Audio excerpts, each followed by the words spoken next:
Folks. Hey. What's up, folks? Welcome back. My name is Timmy. You're watching Rudy's Third Floor Basement Ball Emporium. Today, I wanted to reflect on secret lairs. We haven't talked about secret lairs in a while.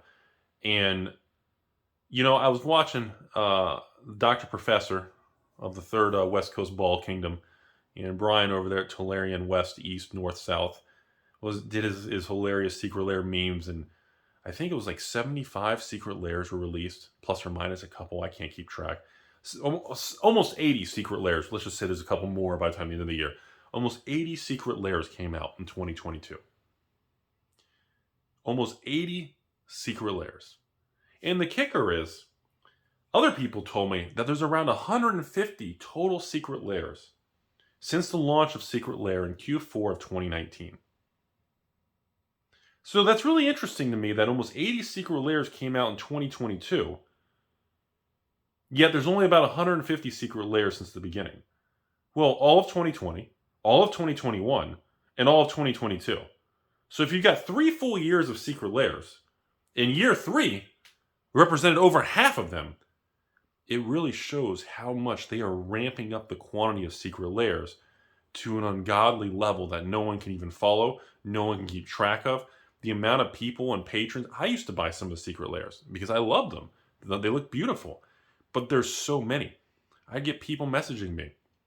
Patrons are like, Rudy, I bought like 5 or 6 secret lairs in 2021. I don't even remember if I got them all. I don't remember which ones I ordered. I forgot about certain ones. So they show up in different time periods. It becomes such an uncomfortable mess. People are just like, you know what? Even if I miss it, who cares? I don't even want to deal with it. That's kind of a lot of attitude right now. But I want to step back. Okay, I need to step back for a moment. One of the things I learned on Wizards of the Coast corporate fireside chat that they hosted inside their Bugatti with the Lambo and the Rari.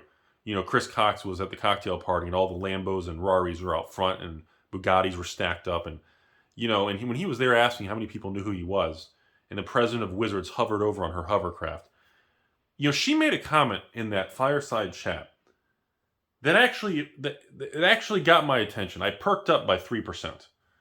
And the comment she made was, our secret lair product line is designed to satisfy those collectors. She can't use the word investors because it's a legal problem. So she specifically stated that collectors are supposed to be focused on secret lairs, not the regular products that are printed demand and all the other dumb things they focused on of just fluff and what I call fairy dust fugazi. And that's really weird to me. Because to me, I went to bed that night. I went out and checked the mail completely naked. I did the Taco Bell drive-thru wearing nothing just to see if they'd fulfill my order. And while I was riding around, I kept thinking about that moment. She said the secret lairs are for collectors, not the printed demand normal product release cycles. And she talked about a lot of pegs and tents and poles and rods, and there are tent poles, and I fucking checked out. I couldn't keep track of tent poles, and I don't know if we were going camping. I didn't know if this was like a band camp American Pie reference. I didn't know what the fuck was going on. So the secret lairs are for collectors. Does that mean that she doesn't believe collectors should target anything else besides secret lairs? Because secret lairs truly are the finite offered item that's only very randomly offered, and it's only the time you can get that particular version. But see, the problem is, they've already shown that Wizards will reprint anything. Promo cards, Friday Night Magic cards, specialty cards from 10, 15 years ago. If it's not reserve list, it's reprintable, and they will do it if the price goes up. The only thing that can kind of protect you from a Wizards reprint, or what they call the reprint hammer, is what we usually kind of joke about, is essentially if the artist, Therese Nielsen type thing, or what was that other guy, the creepy guy? Noah. There was a Noah guy, and apparently he got banned, but he was doing like creepy shit or something. I don't know who it was. Somebody can have to comment below. I remember there's some guy named Noah, and but I know the Therese Nielsen thing. And I'm sorry, I apologize, folks. I'm really bad at keeping up all that the Facebook drama, the tweets, and the Tinder drama, whatever that is. That's fucking. I can't keep up with that shit. My brain just implodes into cabbage and goes down a bowling lane. I can't.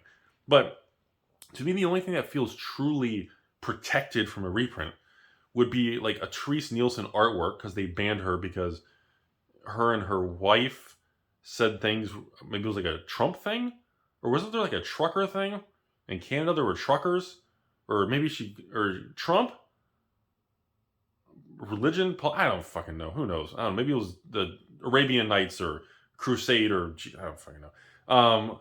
The only that kind of category feels more protected from reprinting because Wizards is scared of that kind of thing and their culture is very against whatever it is they're against.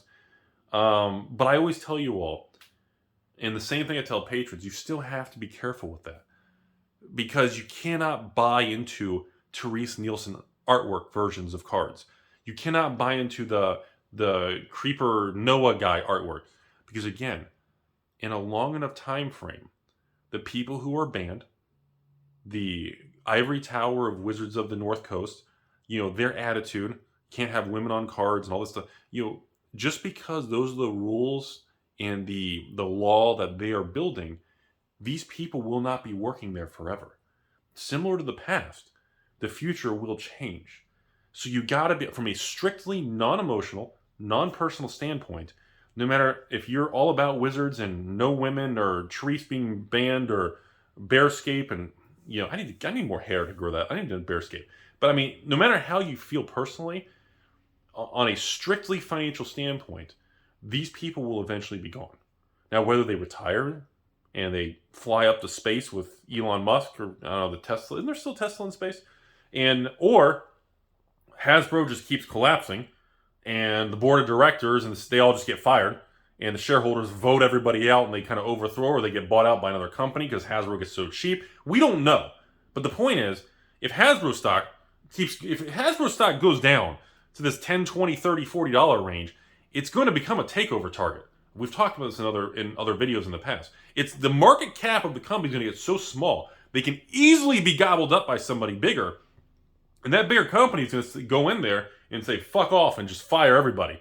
It happens many times in history and business schools. There's all kinds. They have courses I took in corporate finance about takeovers, hostile takeovers, different golden parachutes, poison pills, methods of negotiating for public companies. It's a whole different thing. If you're fascinated with that, I encourage you guys to Google it, watch YouTube videos, and read about it. It's a very fascinating segment of kind of capitalism for publicly traded companies and how that stuff works and how you can do hostile forced takeovers versus voting. It's something you should look into. It's just a fun read. But anyways, the point is, I would tell you all to use caution when making long-term investments based on banned artwork or Crusade or the Gypsies or the Stone-Throwing Devils or I don't know, fucking whatever, all the Noah or the Therese Nielsen stuff. Be very careful with that because, again, just as quick as, a cultural movement in 2020, was it all 2020? That's when everybody lost their minds, right? Yeah, maybe, just as quickly as that can change and evolve, in 2029, it can shift a different direction and you could lose a lot of money. So that's why I'm never a fan of investing or making financial decisions based on these cultural trends. It's very dangerous to do. But anyways, there's more chatter on it, okay? There's more conversation, and I really don't know how the secret lair is going to perform long term. Because the more I evaluate the secret lair situation, everybody, it leads me to believe one of two possible scenarios are going to happen. Scenario one, they overprint it, and in 10 years from now, there's 5,000 secret lairs, and it's like sports cards and no one gives two shits, and it's fucking worthless. Okay? Option two, so many people stop buying, which is what I believe has already happened. Wizards increases the supply to try to compensate for the reduction in sales. And over time, a lot of these secret lairs become very, very rare, very, very scarce, and very, very difficult to find, and they become very, very expensive. And the queen, princess, Wizards of the Coast woman from Amazon or Microsoft or Call of Duty or Warcraft or Diablo, I don't know where the fuck she came from, this individual is correct. She's right. Just straight up, she's right. Her and, Chris Cox go to the cocktail party. They walk in the front door. Everybody fucking bows down the red carpet and everybody just stands up and does the slow clap. And they're fucking right. And we're wrong. That is a real possibility. As much as we all kind of cringe at that, we cannot rule out improbable events. And there is a chance that, yeah, we march forward and there's 150 secret lairs. In all reality, folks, the last 50 secret lairs that have come out, the last 50 of them, honestly, how many do you think they actually sold? Because we know from leaked data, bad secret lairs would sell 10, 20,000 copies. Good secret lairs, Walking Dead, remember all that stuff, would sell literally 50, 60,000 copies. Right? We know this for a fact. We have spreadsheets and leaked data. We know, like the first 60 secret lairs, we have the actual data.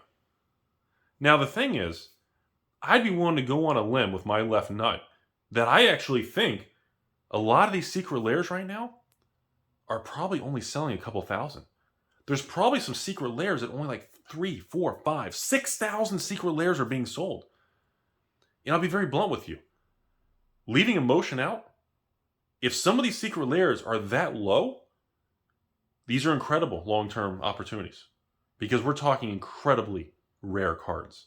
And in 5, 10, 15 years from now, I don't care what anyone says, Magic will still be a thing. Maybe they get sold off, spun off. Maybe Hasbro converts into Rudy Bro. No comment. We don't know. But we do know that the odds become more favorable. And all we can do is focus on odds. And right now, it just keeps sticking in my head about the secret lair thing. It really does. And the collector boxes that are for collectors, the secret lairs that are for collectors, it keeps sticking in my head. What happens when the day comes in either 2023, 2024, 25, 6 months, a year, 2, whatever, 3, 4 years from now, I'm an old fart. I have no hair left. I have one eyebrow, and I've eaten so many tacos, I'm like this. And I got taco face. I don't know. What happens in 3 years from now when all this is long gone and the market moves forward and there's 700 secret lairs and all these original 200 secret lairs are really tough to find? And what happens then of all these original collector boxes that started with Throne of Eldraine in Q4 of 2019? What happens to these items? Do they all become worthless? Or do we hit a point in so many years from now some of this stuff becomes really, really rare? Because look, I spent my entire life studying cardboard, tracking things, watching ebbs and flows, visiting girlfriends and ex-girlfriends, ladies of the night, taco runs. Look, I've seen a lot. I feel like an old fart. I've been through so many booms and busts. I've been at the bottom, bankrupt, borrowing money. I've seen it all, folks. And there are certain things that always make my brain intrigued. And that is, every single time in history, the best opportunities are the times when you are standing alone and nobody is buying into that item, that card, that asset class, that sealed box. History shows going against the trend always kind of ends one of two ways. Either A, you are an idiot, and the reason the trend wasn't going that way is because it was stupid and you just go to zero. Or B, the outcome is extreme because nobody did it and everybody thought you were crazy and you stand alone. And I don't know what that means for Secret Lair. I don't know what it means for collector boxes. But that's where we're at. That's my thought process for today, folks. I don't have a conclusion. I don't know what's going to happen. I don't know if collector boxes are ever going to skyrocket to the moon. I don't know if Secret Lair really is one of the biggest untapped opportunities that we aren't really giving enough credit for, or it really is just a piece of crap, just overdoing it and milking the secondary market. Or it's both, and they coexist. I don't know. I know how it feels right now. I know how you all feel right now. New Secret Lair alert, fucking number 8,000. But we don't truly know when we remove how you and I feel together. No matter how we frolic in the park and hold hands and hold other things, we don't really know financially what it means long term. And I'm going to feel pretty dumb, and so will many of you watching this, if all these secret lairs that nobody's buying and we're all making fun of become one of the best percentage increases in modern Magic history. And we can't rule that out, no matter how improbable that is, and no matter how stupid that sounds, and how triggered and irritating that makes me go, oh God. We can't rule out that that is a possible outcome in the future. That is one of the matrices. The Matrix has an outcome on some parallel timeline where secret lairs make people millionaires. And we don't know. Hope you enjoyed the Rudy journey through the Matrix and the thought process. Have a beautiful day, folks. As always, thanks for the views, support. Thanks for the love, the kindness, the death threats, the people out there who work hard. Godspeed, everybody. Have a beautiful day.